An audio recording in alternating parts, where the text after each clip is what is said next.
오늘은 우리 함께 봉독했던 본문 말씀을 통해서 말씀이 육신으로 오신 예수라는 제목으로 말씀을 상고하려고 합니다.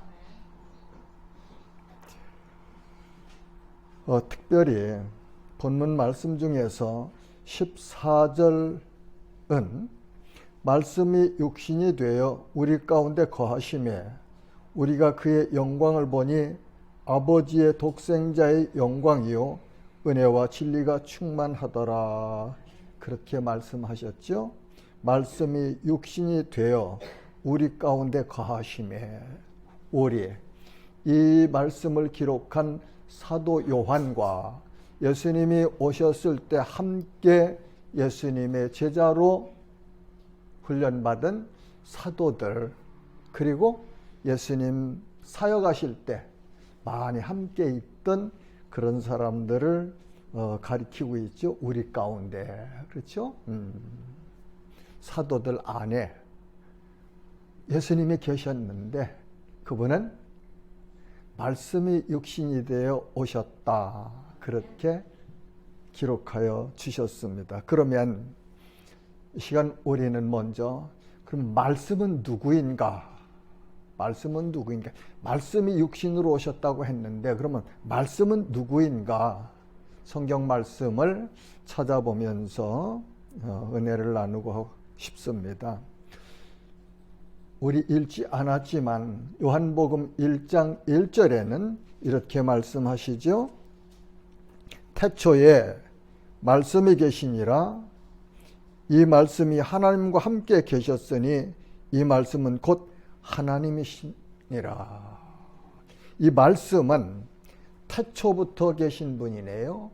여기서 태초는 창세기 1장 1절에 말하는 태초가 아니고 영원전부터 시간을 나타내는 말씀이에요. 요한복음 17장 5절을 보면은 예수님께서 이제 사역을 다 마치시고 대제사장적인 기도를 성부 하나님께 드립니다. 그 17장 5절에 보면은 아버지여 창세전에 내가 아버지와 함께 가졌던 영화로서 지금도 아버지와 함께 나를 영화롭게 하소서. 창세 이전에 언제인지는 모르지만 그 영원한 때에 그때부터 계신 분이다. 그리고 요한복음 1장 2절에 보면 그가 태초에 하나님과 함께 계셨고 태초에 하나님과 함께 계셨고 말씀이 누구냐 하면은 태초부터 계신 분이고 하나님과 함께 계신 분이다. 그렇게 우리에게 가르쳐 주십니다. 그 다음에는 이 말씀은 그럼 누굴까? 말씀은 하나님이십니다. 말씀은 하나님이세요. 요한복음 1장 1절에 그렇게 말씀하셨죠. 이 말씀이 곧 하나님과 함께 계셨으니 이 말씀은 곧 하나님이시니라. 말씀이 하나님이시다. 그러십니다. 그렇죠? 네. 그 다음에 말씀은 창조주세요. 말씀은 창조주세요. 1장 3절에 보면 만물이 그로 말미암아 지은 바 되었으니 지은 것이 하나도 그가 없이는 된 것이 없느니라. 여기서 그가 말씀이에요. 그렇죠? 말씀이 만물이 말씀으로 말미암아 지은 바 되었으니 지은 것이 하나도 말씀이 없이는 된 것이 없느니라.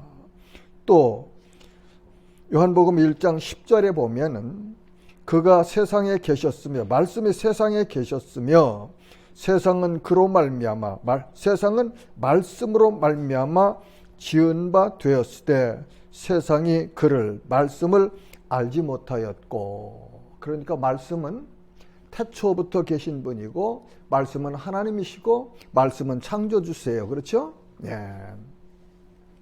그 다음에 말씀은 말씀 안에 생명이 있었다. 그렇게 요한복음 1장 4절은 우리에게 가르쳐 주십니다.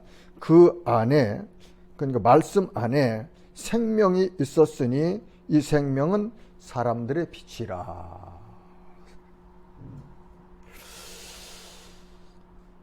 이 생명은 하나님의 생명을 의미하죠. 왜요? 말씀이 하나님이시기 때문에, 말씀이 하나님이신데 말씀 안에 생명이 있다는 것은, 그 말씀은 끝이 없는, 시작도 없는 끝도 없는 하나님의 생명이다. 그런 말씀이죠. 그래서 요한복음 11장 25절에 보면은 예수님께서 그렇게 말씀하시지요. 나는 부활이요 생명이니 나를 믿는 자는 죽어도 살겠고. 나는 부활이요 생명이니. 말씀이신 예수님은 부활이요 생명이시다. 예. 그 다음에는 요한복음 1장 4절에 보면 말씀 안에 있는 생명은 사람들의 빛이다. 말씀 안에 있는 그 생명은 사람들의 빛이다. 요한일서 1장 5절에 보면 하나님은 빛이시니라 그러죠. 하나님은 빛이시니라. 그리고 요한복음 8장 12절에서 예수님은 나는 세상의 빛이니, 나는 세상의 빛이니. 말씀은 곧 하나님의 생명일 뿐만 아니라 사람들에게 빛이다. 그런 말씀이죠. 또 본문 14절 말씀에 보면은 말씀은 아버지의 독생자이시죠. 말씀이 육신이 되어 우리 가운데 거하시며 우리가 그의 영광을 보니 아버지의 독생자의 영광이요. 아버지의 독생자시다. 아버지의 독생자시다. 자, 여기서 아버지는 성부 하나님을 의미하죠. 그러면 독생자다, 아들이다 하는 말은 하나님의 아들이시다. 누가? 말씀이. 자, 그러면 이 말씀은 곧 누구시냐? 말씀은 예수 그리스도. 그분이 요한복음 1장에서 구체적으로 그분이 누구신가를 가르쳐주는 그분이세요. 여기서 말씀은 예수 그리스도. 예수. 말씀은 예수. 본문 14절에서 그렇게 말씀하잖아요. 아버지의 독생자의 영광이요. 아버지의 독생자의 영광이요. 은혜와 진리가 충만하더라. 17절에 보면 율법은 모세로 말미암아 주어진 것이요. 은혜와 진리는 예수 그리스도로 말미암아 온 것이라. 18절은 그렇게 또 말씀하십니다. 본래 하나님을 본 사람이 없으되 아버지 품속에 있는 독생하신 하나님이 나타내셨느니라. 예수는 하나님이시고 영원한 생명이시고 창조주시고 사람들의 빛이시고 그리고 하나님이시다. 뿐만 아니라 아버지의 영광스러운 독생자이시다. 그런 말씀이에요. 자, 그 말씀이신 예수님은 구원자십니다. 구원자. 마태복음 1장 21절에는 그렇게 말씀하시죠. 아들을 낳으리니 이름을 예수라 하라. 이는 그가 자기 백성을 그들의 죄에서 구원할 자이심이라 하니라. 자기 백성을. 여기 깊은 의미가 있습니다. 이 세상 사람들이 아무리 선하게 살았을지라도 그걸 가지고 구원받는 것이 아니고 하나님의 백성, 예수 그리스도의 백성, 그 대상자들만 구원을 받는 것이에요. 그러니까요, 여러분, 이제 우리가 5일 후면 예수님이 이 땅에 오신 그런 성탄절이잖아요. 성탄절의 의미는 예수 믿는 우리에게는 엄청난 은혜의 사건입니다. 엄청난 은혜의 사건이에요. 이 진리를 깨닫는 사람은 하나님을 찬송하고 감사하고 기뻐하고 그래서 헌신하고 충성하고 죽을 때까지 복음을 전하는 그런 역사를 감당하는 거예요.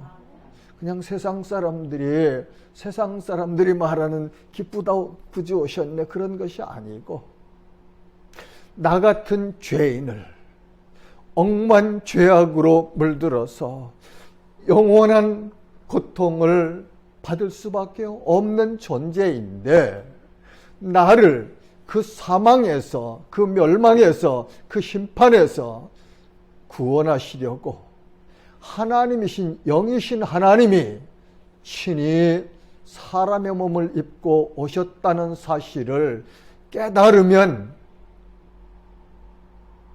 그 은혜 앞에 몸둘 바를 모르는 것이 은혜를 깨닫는 자들의 삶의 자세입니다.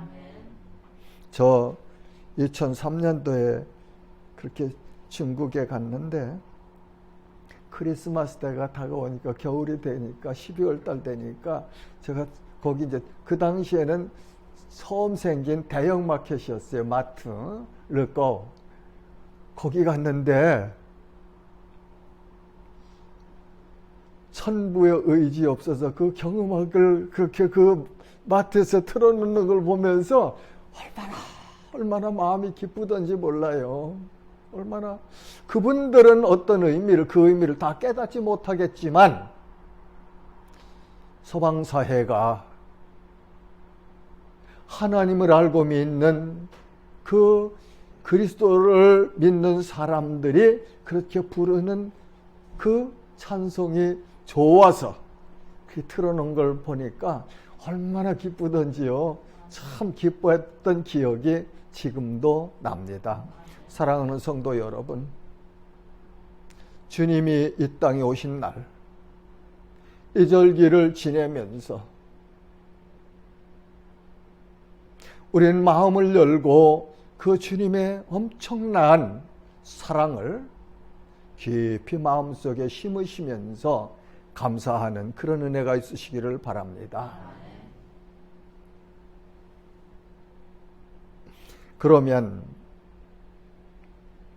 말씀이신 예수님은 왜 육신 사람으로 오셨을까요?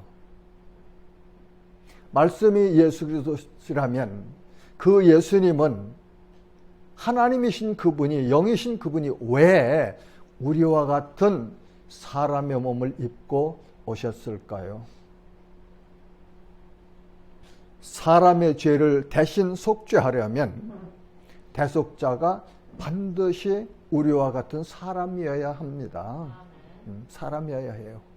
그래서 예수님은 이 땅에 오셨을 때 우리와 똑같은 사람이셨어요. 닮은 게 무엇이 있느냐?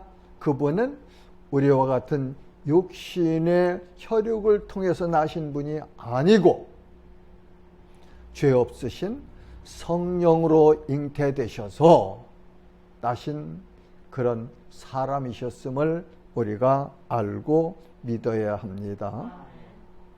그래서 예수님이 이 땅에 오셨을 때 완전한 하나님이시며 또한 완전한 우리와 같은 사람이셨어요.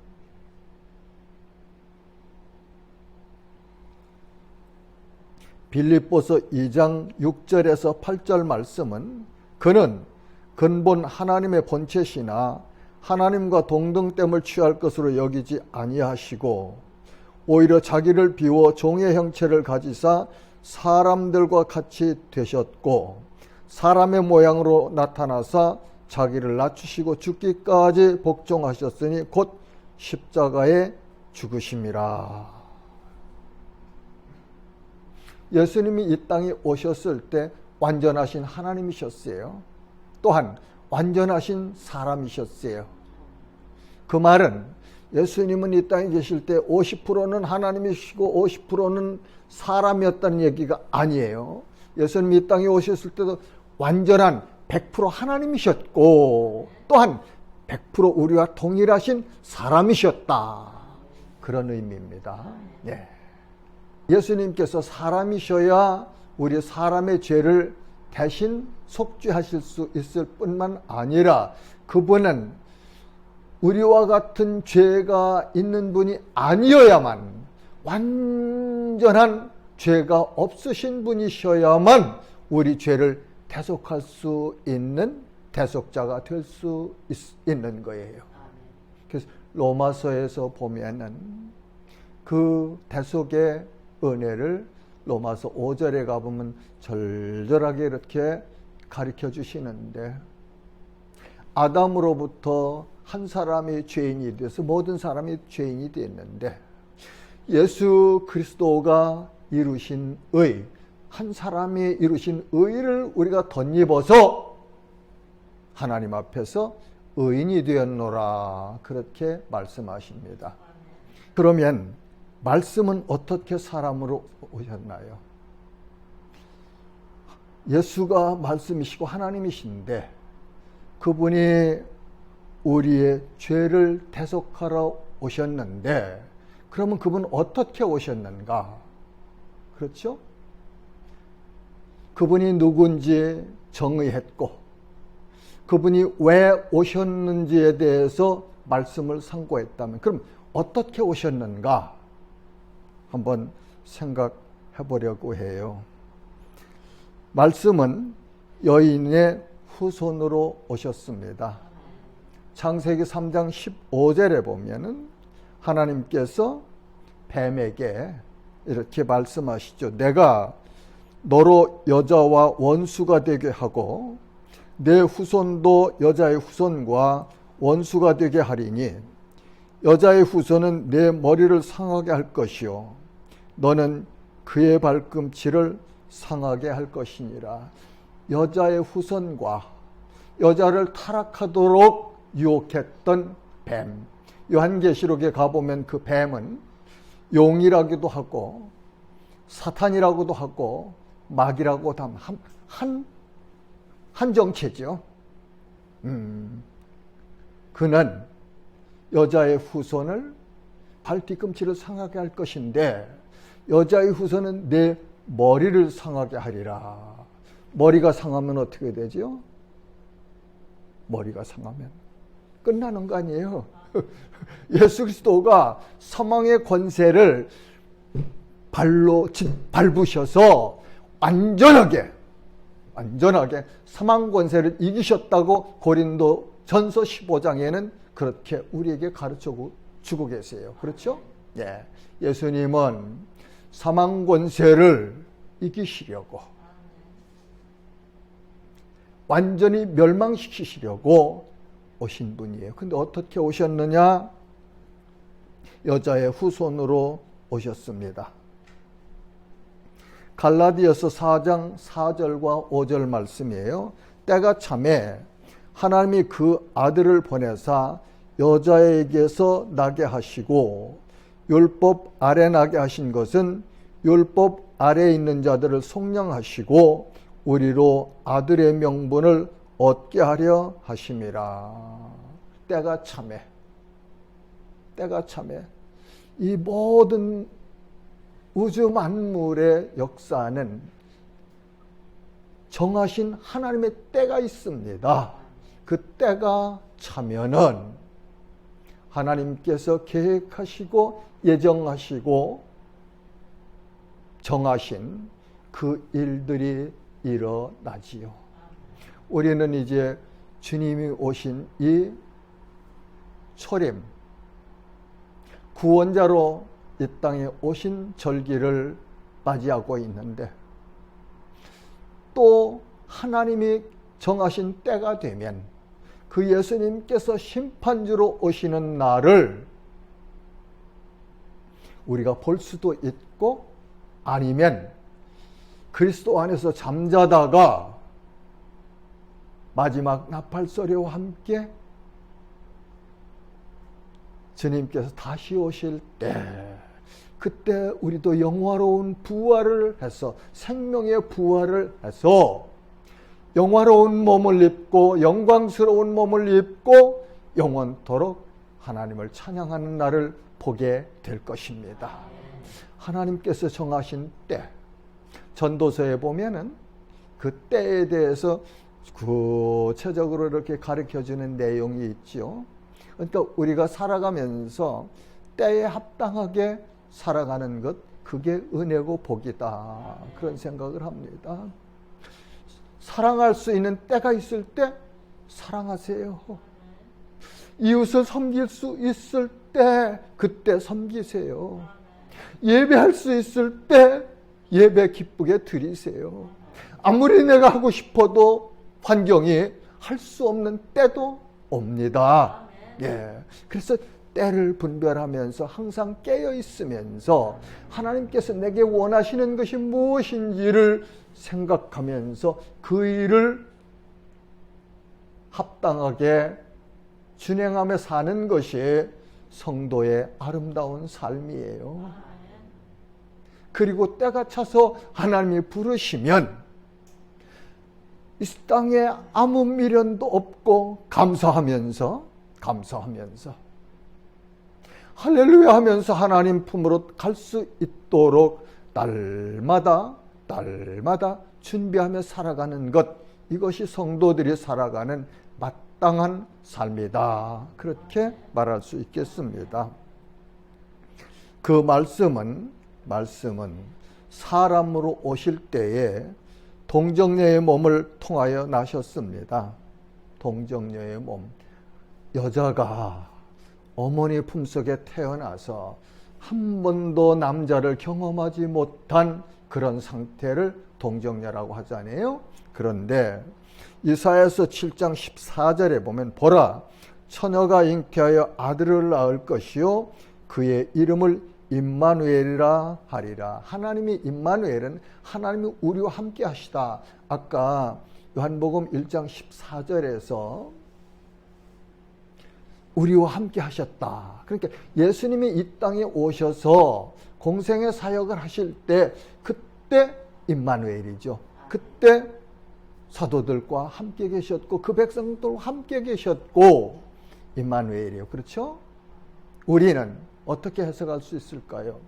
오순절날 성령이 강림하신 이후에 성령이 예수 믿는 각 사람 마음 안에 거주하시고, 그리고 우리 가운데 운행하시며 함께 하시는 이 사실이 임마누엘이에요. 임마누엘. 하나님이 우리와 함께 하신다. 사람이 하나님 앞에 나갈 수 없잖아요. 그러니까 예수님은 하나님이신데 사람이 되셔서 사도들과 함께 계셨고, 지금은 영이신 하나님의 성령으로 하나님의 영이, 예수의 영이, 거룩한 영이 우리 가운데 임재하셔서 우리와 함께 하시는 거지요. 은혜입니다. 은혜입니다.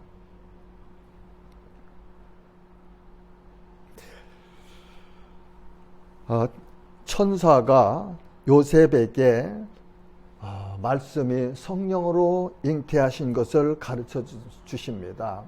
이 성령 잉태 사실을 마태복음과 누가복음 두 군데에 기록되어 있는데, 마태복음에서는 남편인, 약혼자 남편인 요셉에게 통고하시고, 누가복음에서는 약혼녀인 마리아에게 천사가 하나님의 그 성령 잉태 사실을 고지하시죠. 마태복음 1장 18절에는 예수 그리스도의 나심은 이러하니라, 그의 어머니 마리아가 요셉과 약혼하고 동거하기 전에 성령으로 잉태된 것이 나타났더니, 그 다음에 20절에는 이 일을 생각할 때에 주의 사자가 현몽하여 이르되, 다윗의 자손 요셉아, 내 아내 마리아 데려오기를 무서워하지 말라. 그에게 잉태된 자는 성령으로 된 것이니라. 자, 천사가 와서, 하나님의 사자가 와서 요셉에게 가르쳐 주네요. 마리아, 너 아직 내가 몸을 섞지 않았지만 잉태했어. 근데 그 잉태된 아기는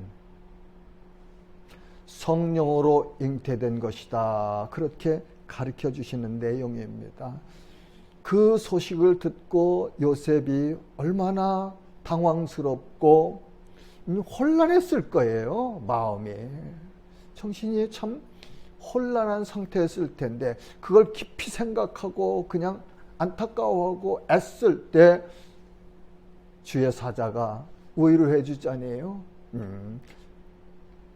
마리아에게 잉태된 자는 성령으로 된 것이야. 그러니까 마리아는 정결하고 음행한 적이 없고, 그러니까 너 마음의 평강을 누려라 하고 가르쳐 주시지 않았을까요? 그 다음엔 누가복음에서는 천사가 마리아에게 이렇게 말씀하십니다. 누가복음 1장 30절과 31절은 천사가 이르되 마리아여 무서워하지 말라. 내가 하나님께 은혜를 입었느니라. 보라 내가 잉태하여 아들을 낳으리니 그 이름을 예수라 하라. 청천벽력 같았겠죠, 마리아에게. 34절은 마리아가 천사에게 말하되 나는 남자를 알지 못하니 어찌 이런 일이 있으리까. 민수기나 구약에 보면은 이스라엘이 전쟁에 나갔다가 여자들을 포로로 잡아오잖아요.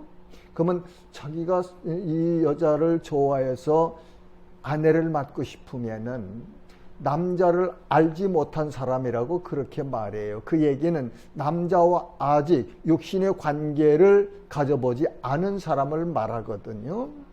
그래서 구약에서 이미 이 남자를 알지 못하는 여인의 정의를 우리에게 가르쳐 주시죠. 그러니까 마리아가 나는 아직 남자를 알지 못하니이다 그럽니다. 그렇죠?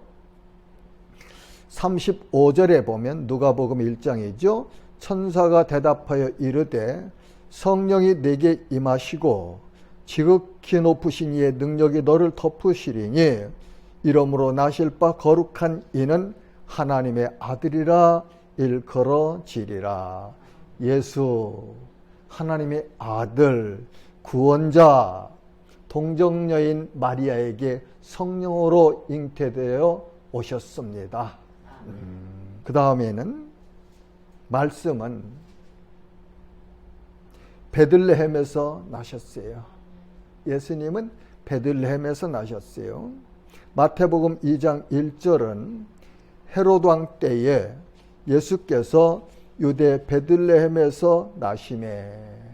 누가복음 2장 4절과 7절은 요셉도 다윗의 집 족속이므로 갈릴리 나사렛 동네에서 유대를 향하여 베들레헴이라 하는 다윗의 동네로 그 약혼한 마리아와 함께 호적하러 올라가니 마리아가 이미 잉태하였더라.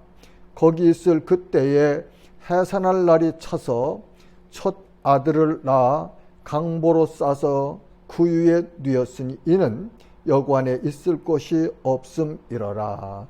첫 아들을 낳네요. 그렇죠? 베들레헴에서.